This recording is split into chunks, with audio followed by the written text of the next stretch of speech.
Dokter cantik kesayangan Tuda, episode 59.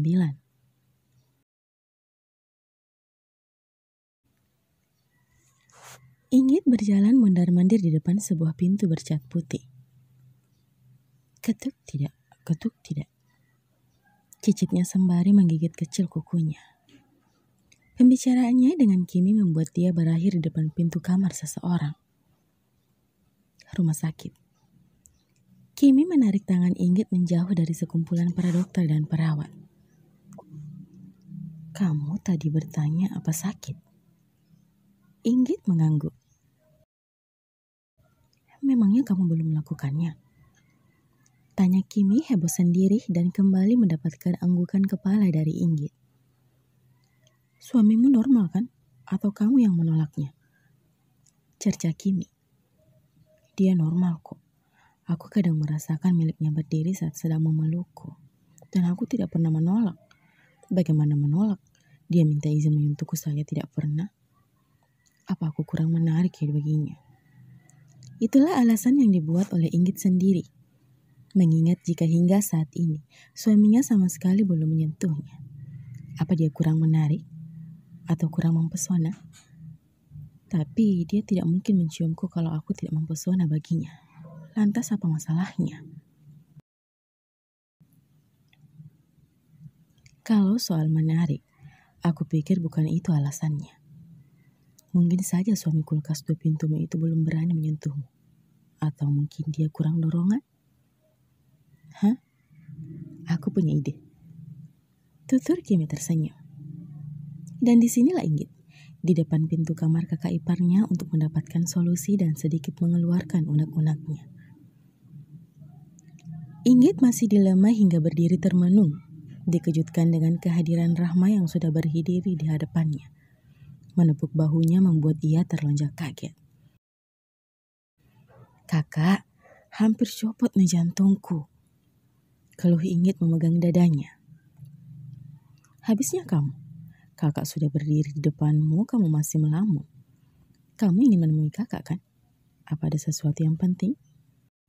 Ucap Rahma sedikit menyelidik. Inggit mengangguk, mengedarkan pandangannya. Mana tahu suami kakak iparnya itu ada di dalam. Kan malu. Tenang saja, Mas Adnan gak ada. Masih di kantor. Ya sudah, kita bicara di sana saja. Sepertinya ada sesuatu yang serius ini. Rahma meraih tangan adik iparnya, membawanya menuju ke ruang baca yang letaknya tak jauh dari kamar tersebut. Katakan, ada apa? Tanya Rahma tanpa basa-basi. Inggit menggaruk tengkuknya yang tidak gatal.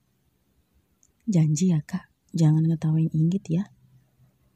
Sebelum menjawab pertanyaan Inggit, Rahma sudah lebih dulu tersenyum, membuat Inggit menatapnya sebal. Tuh kan, belum apa-apa kakak sudah ketawa duluan. Wanita itu merenggut kesal. Kakak kan ketawa duluan supaya nanti gak tertawa lagi. Sudah cepat mau ngomong apa? Baiklah. Inggit sedikit mencondongkan badannya ke Rahma. Keduanya saat ini sedang duduk berhadapan dan meja sebagai penghalang. Kak, menurut kakak apa aku ini kurang cantik ya? Siapa bilang? Kamu itu masuk kategori wanita mendekati sempurna. Memang kenapa? Kalau begitu apa alasan Romi sampai sekarang tidak menyentuhku? Cicit Inggit menyandarkan punggungnya, memajukan bibirnya hingga sudah hampir menyentuh ujung hidungnya.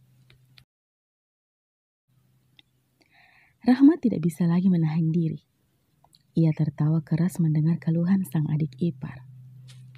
Ternyata adik iparnya itu punya nasib sama seperti dirinya, yang bersuamikan pria dingin yang tidak tahu apa-apa tentang pernikahan dan juga wanita. Para lelaki itu hanya tahu tentang pekerjaan, dan juga pekerjaan. Rahma menyebalkan. Gerutu Inggit membenturkan kepalanya di meja. Astaga, maaf adik ipar. Aku hanya senang saja. Ternyata ada yang mengikuti jejakku. Rahma berusaha meredam tawanya dan ingin mulai bicara serius. Inggit spontan mengangkat kepalanya. Maksud kakak? Inggit, kamu menikah dengan Romi sudah berapa lama? 1 bulan. Masih mending. Kakak dulu 3 bulan. Dengar, 3 bulan. Ucap Rahma penuh penekanan membuat kening Inggit mengerut. 3 bulan selama menikah, kakak tidak pernah disentuh sama Mas Adnan. Sekarang kakak tanya, kalian berciuman? Iya. Masih mending. Kakak dulu, jangankan di unboxing, dicium aja gak pernah selama 3 bulan menikah. Kini giliran Inggit yang tertawa terpingkal-pingkal. Wanita bermanik hitam itu bahkan memegang perutnya. Dia bingung, entah harus merasa prihatin atau senang karena ternyata nasib kakak iparnya itu lebih memprihatinkan. Tertawalah sepuasmu. Rahma membuang muka sebal. Oke kak, aku berhenti. Sekarang kakak lanjutkan dong, sepertinya menarik. Inggit memperbaiki posisi duduknya, bersiap mendengar. Dulu nih ya, kakak sudah sempat berpikir untuk bercerai. Sebab kakak pikir Mas Adnan penyuka sesama jenis. Hingga waktu itu pada saat dia ada kesempatan, Kak Rahma bicara lah tuh sama Mas Adnan dan mengutarakan niat kakak. Dia tiba-tiba memeluk kakak, meminta maaf dan minta diajari untuk menghadapi istrinya ini. Itu pertama kali kami bersentuhan selama menikah 3 bulan. Bayangkan saja, ini kalau mau dipikir ya, benar-benar gak masuk akal sih. Kalau pria normal bisa bertahan meski kami selalu tidur di ranjang yang sama. Tapi memang inilah kenyataannya. Dan ternyata dia pun sebenarnya tersiksa. Hanya saja dia tidak berani. Inggit masih diam menyimak. Jadi sejak saat itu, kakak yang berinisiatif. Kakak yang menggoda dia hingga ya kami melakukannya. Dan Mas Adnan pun ketagihan sampai sekarang. Tiada hari tanpa meminta jatah. Kecuali kalau kakak datang bulan ya. Inggit mengangguk. Meski sebenarnya kurang mengerti cara menggoda itu harus dengan apa. Karena selama ini Inggit bahkan sudah memakai pakaian seksi di depan Romi. Tapi nyatanya pria itu tidak tergoda sama sekali. Harus dengan cara apa lagi? Cara menggodanya bagaimana, Kak? Tanya Inggit, di mana hal itu membuat senyum jenaka muncul di bibir kakak iparnya. Inggit membulatkan matanya setelah mendapat bisikan dari Rahma. Ekspresinya seperti mengatakan, apa harus dengan cara seperti itu? Mungkinkah suaminya akan tergoda? Atau justru mengatakan jika dia seperti wanita jablay, jarang dibelai. Inggit merinding sendiri membayangkannya. Kakak jamin, adik kakak yang dingin itu akan tergoda. Begini saja, bilang sama Romi kalau besok pulang kerja, kamu dijemput sama kakak. Kita ada urusan wanita, oke? Inggit hanya mengangguk pasrah. Perjanjian untuk bertemu esok hari menjadi penutup pertemuan kedua wanita cantik itu. Inggit masih saja terus memikirkan apakah cara itu akan berhasil untuk membangkitkan gairah seorang beruang kutub. Atau justru akan mengeluarkan kata-kata mutiaranya yang bisa membuat orang sakit telinga.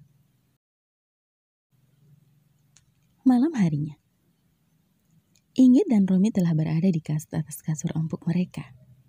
Berbaring menyamping, saling berhadapan. Tangan mereka digunakan sebagai bantal. Cukup lama saling terdiam.